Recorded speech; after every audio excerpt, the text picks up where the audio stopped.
Yeah, it's a pleasure to be with you today. My first time on site at NorthSec, because last time in 2021 it was during the lockdown, so it wasn't as fun as being here with all of you.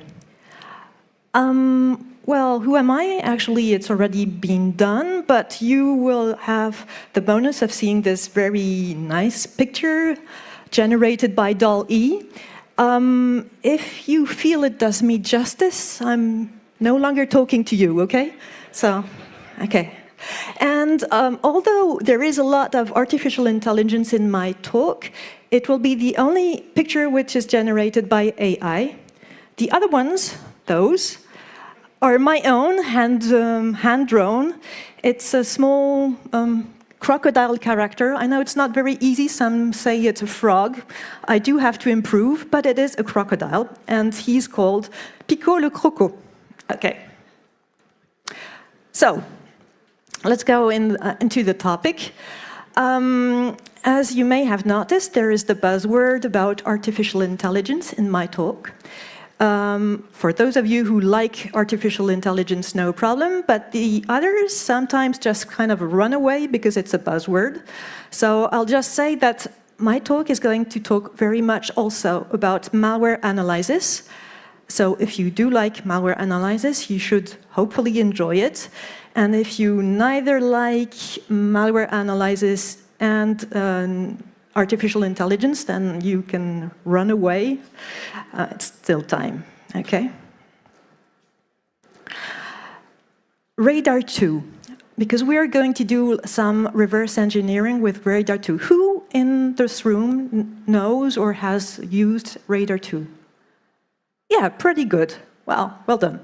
Because sometimes I have not so many hands raised, and people tend to know very much either Pro or also Ghidra. Well, just wanted to remind that actually Radar 2 is nearly 20 years old. It can be used professionally, and it supports a really wide variety of architectures and binary formats, and this is what we are going to use today in this presentation to reverse malware. Okay. More exactly, we are going to use a plugin of R2. So sorry, Radar 2 is kind of a box full of tools for reverse engineering. And R2 is the name of the disassembler in there. It's like the nickname of it. And r2ai is a plugin for R2. And as the name goes, it is a plugin to discuss with artificial intelligence. Right. The good thing with this plugin is that you can actually talk with any kind of modal that you want. If you want, well, maybe not any kind, but lots of different modals. If you want to talk with ChatGPT, you can. If you want to talk with Claude Sonnet, you can. If you want to talk with Mistral, it's possible as well, etc. Just like an example, ChatGPT 4.1, I think, was out like just a couple of days ago. I tried it on r2ai, and it worked out of the box. Okay, it hadn't been like developed specifically for 4.1, but it works straight away. So you can try, well, your favorite modal if you want in there. You can also run your modal locally if you want to do that. Now, imagine that we have malware, and we want to, well, sometimes, you know, it's a little bit difficult, okay, at least for me, and you want to reverse it, but it's a kind of a little bit difficult, so you'd like some assistance from the artificial intelligence or from a coworker or whatever, okay? If we want to talk with an artificial intelligence, with that we can use r2ai, and there's going to be two different modes to discuss with the AI, the direct mode and the automatic mode. We'll see the automatic mode a little bit later. Direct mode. If you have already been scripting some things, some kind of agents with artificial intelligence, you know that you've got to send a context. Okay. In this context, well, basically, You've got to set, well, which model you want to use, the temperature. So no, that's not the temperature of the room. It's how much creativity you want for the model. And then you've got prompts. And prompts, you have a system prompt. So this one is automatically filled by r2ai. It will tell the AI, OK, you are a reverse engineer, and you should assist the end user in reversing the binary. And then you get the question of the end user, like, please rewrite this function and write it into C. And then r2ai automatically adds the information about that function, and it usually adds the pseudocode of the function there. And I forgot to mention in the previous slide, just thinking about that, that it's important to be reminded it's assisted by AI. Do not expect the AI to do all the work. You will have to assist the AI to assist you, actually. Okay. So we're going to take a piece of malware, a recent one, which is from February. It has the very beautiful name of shellcode connect back. Okay. It's part of a larger family, which originates from last year, something like that. And the binary is pretty small. I can't remember, 4K, yeah, 4K. So most of the time, when the binary is small, the reverse engineering is quick, and we're very happy. In that case, when you put it in Ghidra, you get this type of output there. And to be honest, that doesn't really look like regular C code, okay? It's a bit difficult to read. If you are really experienced, you will notice probably this one there, which will kind of remind you and give you an idea of what is happening. If not, you will need some help from the AI. The other solution, so if Ghidra or any sort of actually decompiler is not working very well, is to start with strings, okay? So you take the binary and you try and see if there are interesting strings in there. Unfortunately, there's nothing there either. Okay, so we're a bit stuck. So we are going to do it using r2ai. So I'm going to do this live, which is going to be always a little bit challenging, but I feel up to it today. So my sample is here. It's this one. And yeah, need the classes off. So this is R2. It's a little bit like VI, like lots of commands in R2. AA means analyze it all in there. And then we are going to list functions, AFL. There's only one function. I remind you that this binary is very small. So this is normal. I go in the entry point, and we can decompile the entry point. There we go. Maybe it will be slightly more readable. No, that's transparent. White. Yeah. Is it better? Well, for me it's better. I don't know for you, hopefully. But my eyes are usually bad, so... Oh well. So you get that. You get all the instructions, which are there. Sorry, you're going to eat a lot of assembly. It's very healthy. But it's not so obvious what is happening in there, okay? And we are here at the end of the function. So we're going to use r2ai. You call it like that. The plugin is already installed, and you've got all the commands that you can use.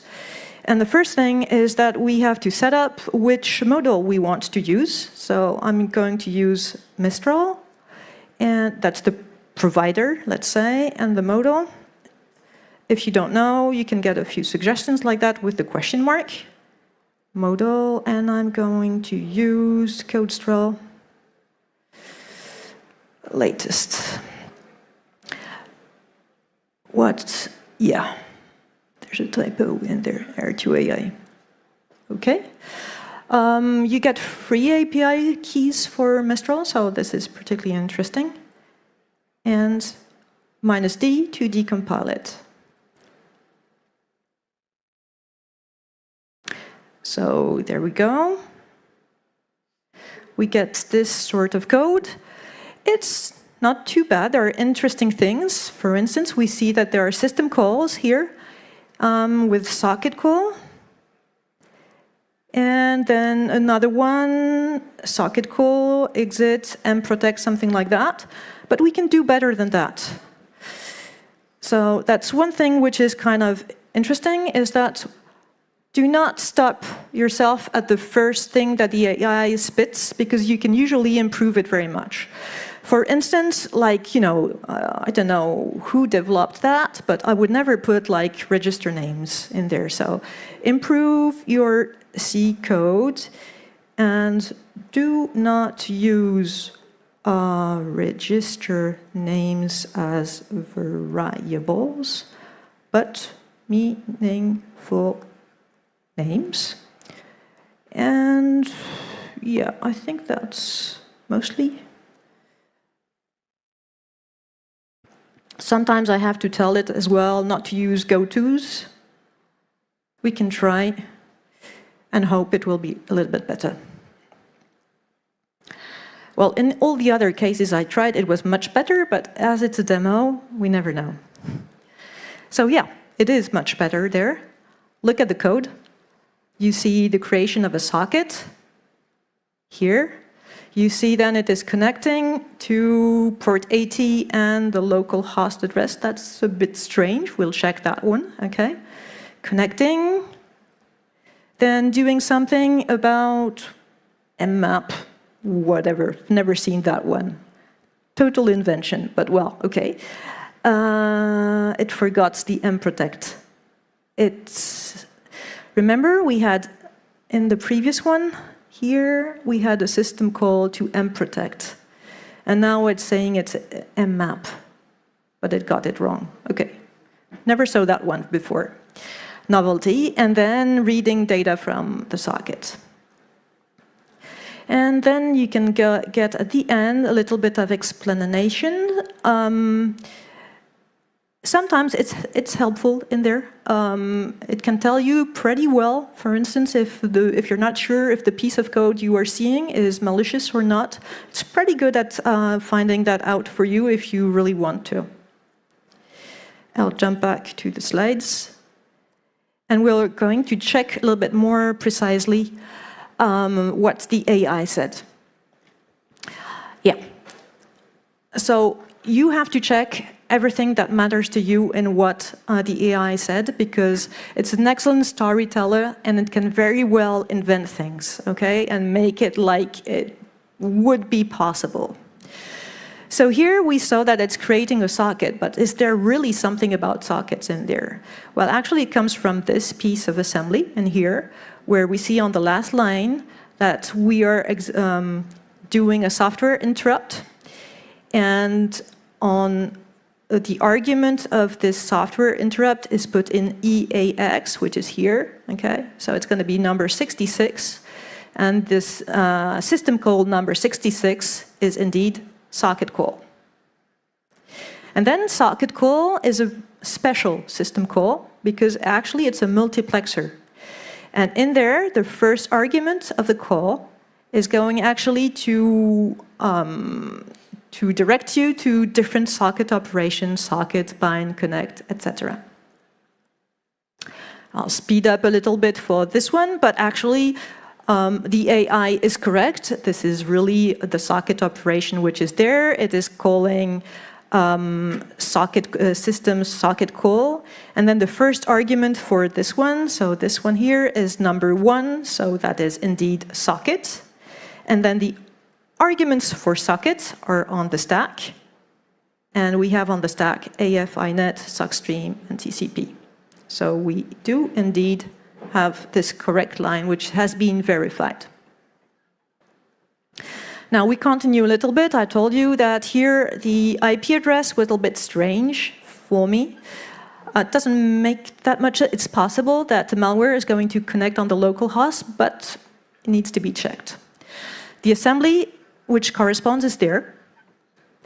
And if we map those bytes, so 02, 00, 23, 6B, B9, etc., on the C structures, we're going to see that the port is port 27427, not port 80, and that the IP address is not the local host, but this IP address. It's down now, okay, or at least not responding to the C2, but, well, beware, it's probably malicious actors, okay? So if we fix the code of the AI, it's not that, but it's really this one, which makes much more sense, of course, to contact a remote C2. Now, we have that mprotect stuff, so I didn't get exactly that output, sorry, it changes all the time, but here we see we get like random address. This is not correct. Actually, if we check in the binary in the instructions, well, we see that we are actually writing the stack, well, the page of the stack, as read, write, and executable. And when we are reading stuff, this also is not exactly correct. It's more we are reading from the socket and putting that on the stack. Okay? Now, this is going to be a question for you.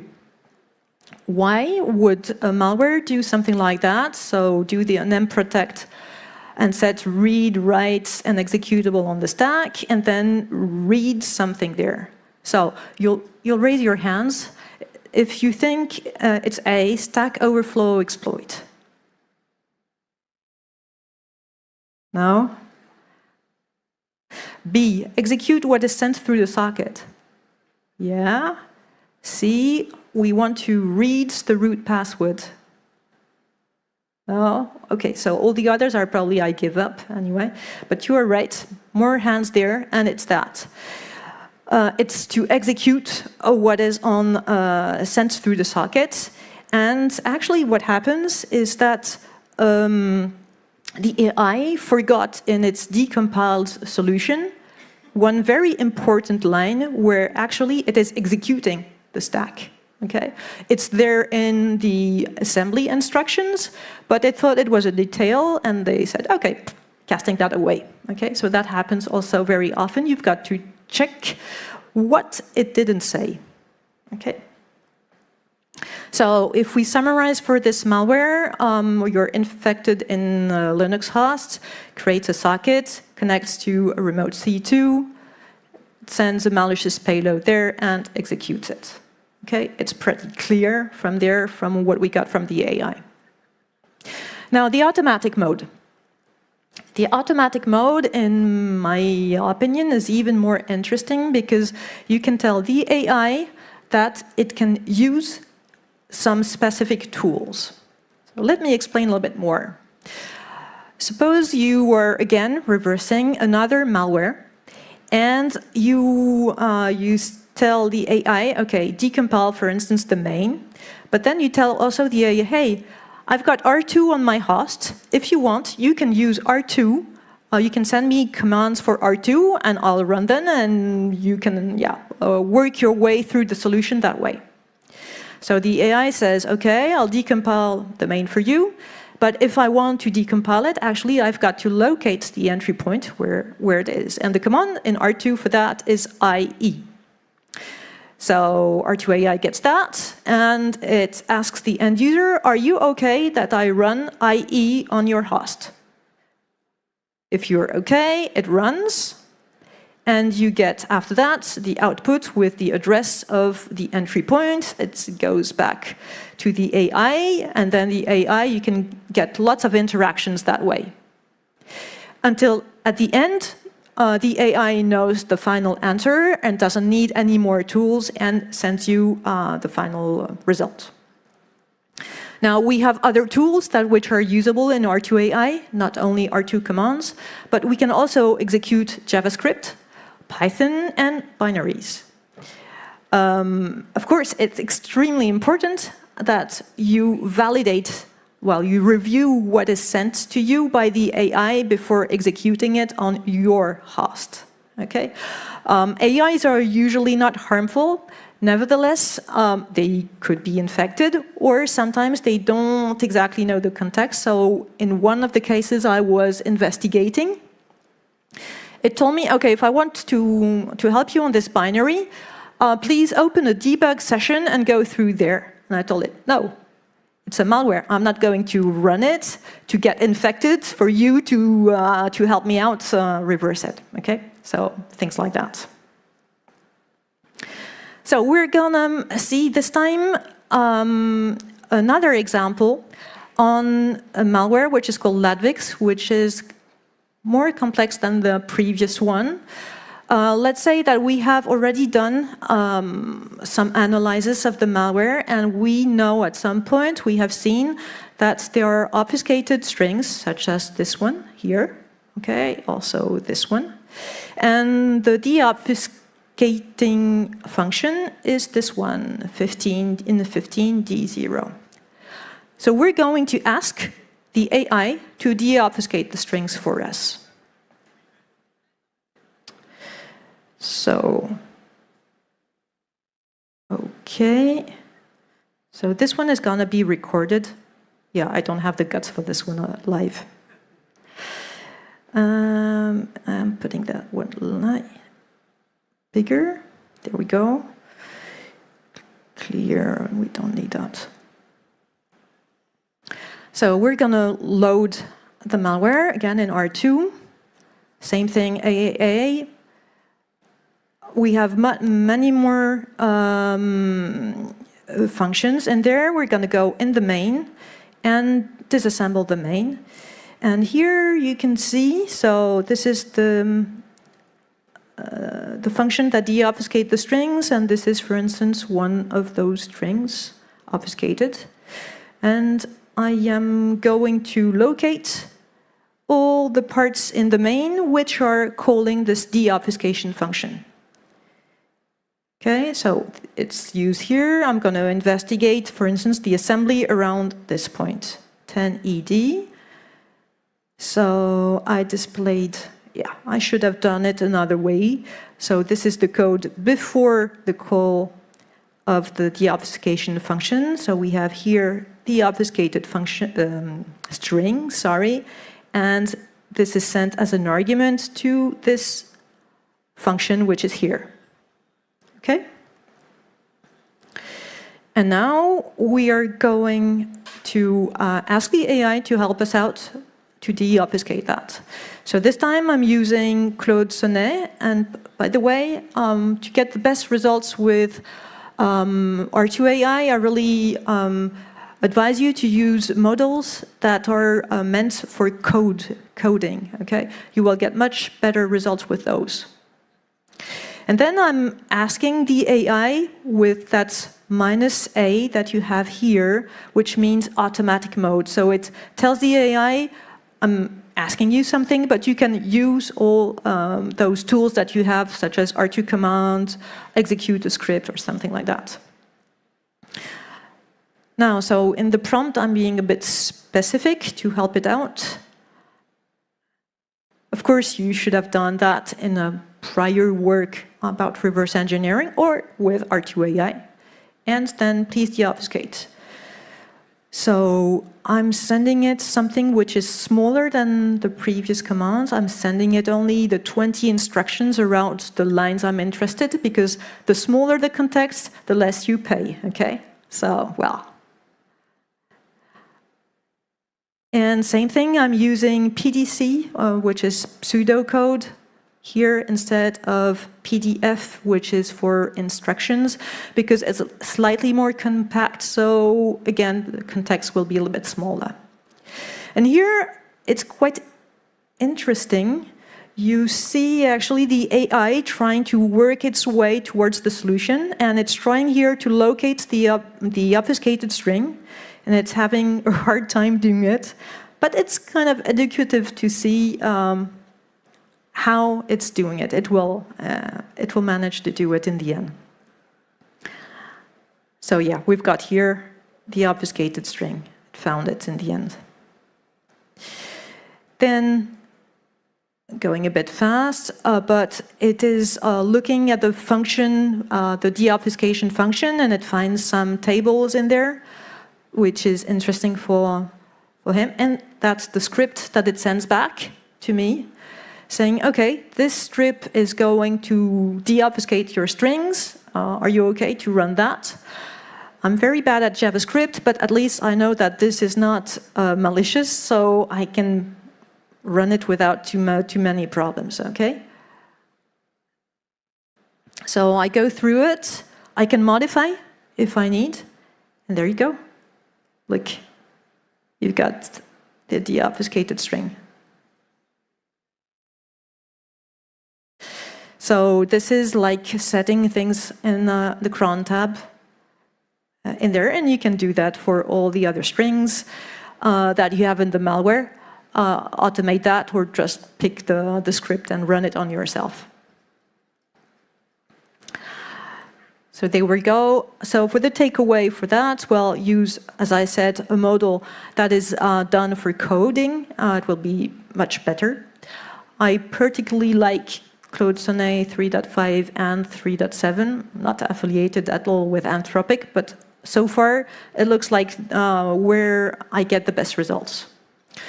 Don't abandon if you get something which is crappy at the beginning. You just have, think about the AI as, I'd say, a smart intern, okay? Your smart intern is usually not going to give you straight away the good solution, but you'll have to discuss with it and to guide it towards the good solution, okay?